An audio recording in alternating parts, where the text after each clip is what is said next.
Mercedes, can they keep their upwards trajectory?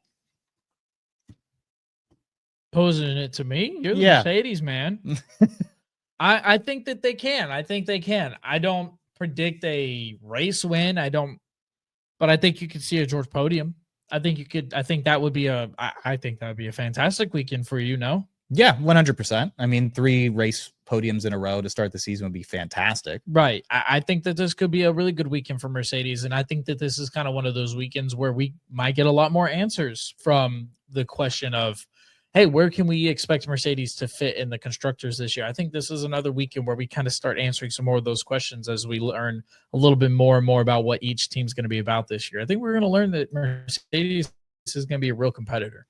I think overall, yeah, you and I are probably going to agree on this. Like 2 P3 podiums this season for I didn't George. say anything negative about Mercedes. So exactly. That's probably why. Yeah, I mean, fantastic. You know the way to my heart. But look, 2 P3 podiums to start the season for George Russell. Strong performances from Kimi Antonelli. I think the only thing for Kimi so far is just improving a bit in qualifying and avoiding just performance damage. He got some during Australia, during the qualifying, put him all the way in P16. And then during the Chinese race, got caught up behind the Ferraris and took some floor damage again.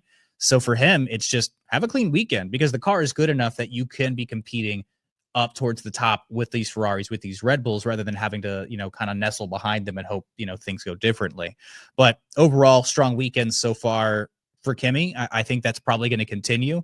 I think if I'm Kimi, it's very reasonable to start expecting like, hey, like if I can't land P5, like this might not be a terrific weekend for me, considering that George Russell is putting it on podium so far this year. Mercedes already reported they're going to bring some upgrades, that they're working on some things, I'm excited to see if they can pull away some weekends on the top step throughout the rest of the season. But as far as Japan is concerned, I think P3 is probably pretty reasonable. Overall, they got a strong car. They're going in the right direction. If they get a P4, P5, Kimi Antonelli does, like a P6 performance, that's still a really good weekend overall. It's going to keep them in P2 in the constructors. Overall, yeah, I think the upward trajectory continues. I'm really curious to see exactly what those upgrades look like in the future.